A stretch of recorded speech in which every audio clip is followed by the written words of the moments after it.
Welcome to Psychologists' Wall, a place where the human mind is not judged, rushed, or simplified, but quietly understood. Today, we are traveling back in time, not to a single moment, but to a long human journey. A journey that begins with one timeless question: why do we think the way we think? Psychology did not begin in a laboratory. It did not begin with microscopes, brain scans, or textbooks. Psychology began the moment humans became aware of themselves. The moment early humans felt fear without seeing danger, sadness without visible loss, or hope without certainty. Before language, before science, before writing, the human mind was already asking questions about itself. In ancient times, people did not separate the mind from the soul. Thoughts, emotions, dreams, and behaviors were believed to be guided by unseen forces. When someone heard voices or behaved strangely, it was often explained as divine punishment, possession, or a message from the gods. Mental suffering was not seen as an illness, but as a spiritual event.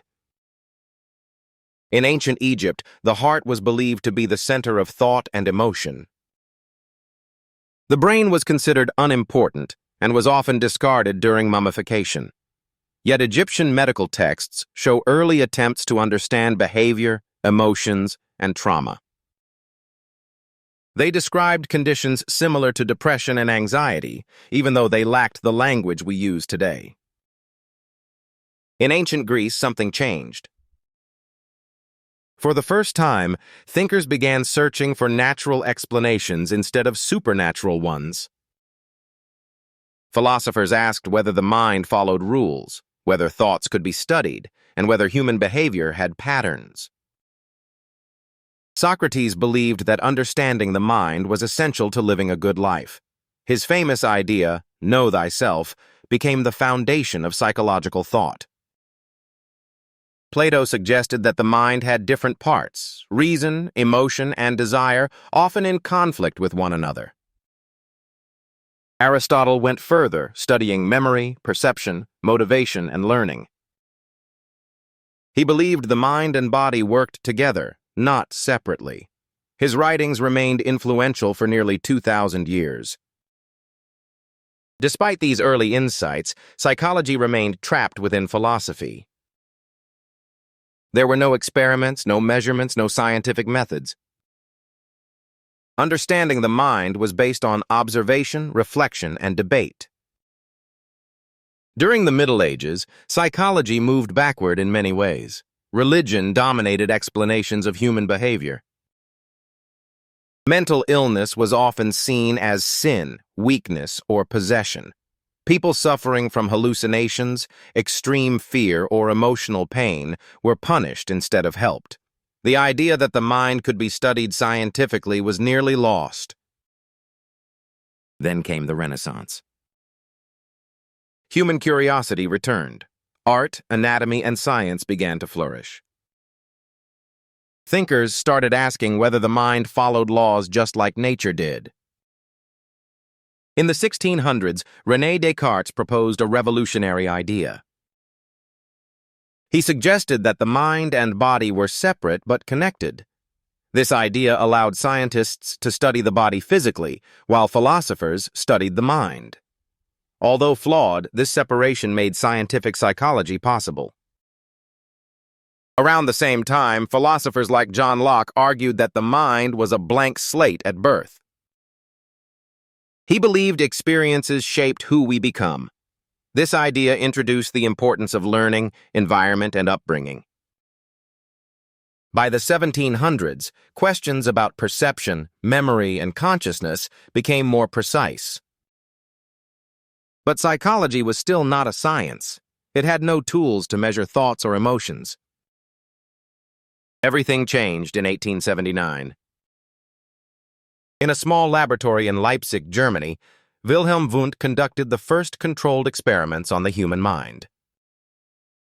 This moment is considered the birth of modern psychology. Wundt believed consciousness could be studied by analyzing thoughts, sensations, and feelings. For the first time, the mind became a subject of scientific investigation. Soon, different approaches emerged. Some psychologists tried to break the mind into basic elements. Others focused on how mental processes helped humans adapt to their environment. In the early 1900s, Sigmund Freud introduced a controversial idea. He claimed that much of human behavior is driven by unconscious forces. According to Freud, desires, fears, and childhood experiences shape our actions without our awareness. Though many of his ideas were later criticized, Freud changed how the world viewed the mind. He made it clear that humans are not always rational and that emotional wounds leave lasting marks. Then came behaviorism. Psychologists like John Watson and B.F. Skinner rejected the study of thoughts altogether. They focused only on observable behavior. According to them, if something could not be seen or measured, it did not belong in science. They believed behavior was shaped by rewards and punishments. This approach dominated psychology for decades. But something was missing. Humans were not machines. Thoughts mattered, memories mattered, meaning mattered. In the mid-20th century, cognitive psychology emerged. It brought the mind back into psychology. Researchers began studying attention, memory, language, problem-solving, and decision-making. The brain became a symbol of information processing, similar to a computer.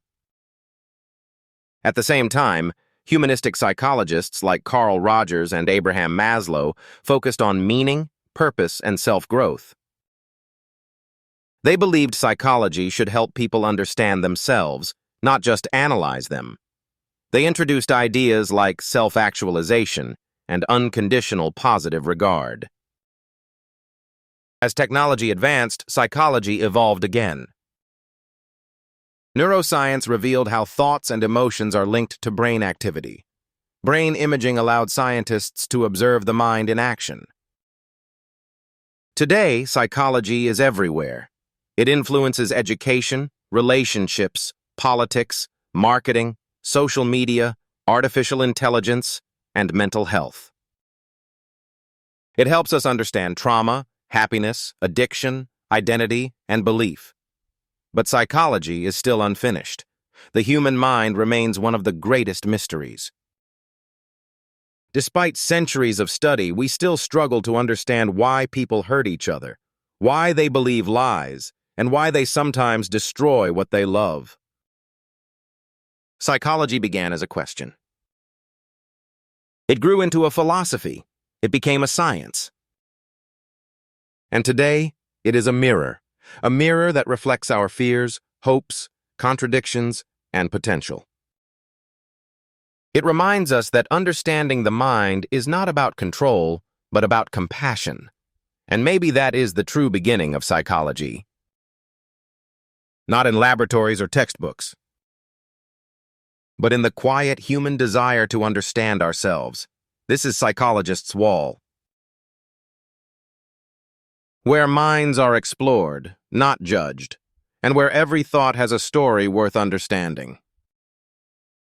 Subscribe for more videos on psychology and humanity.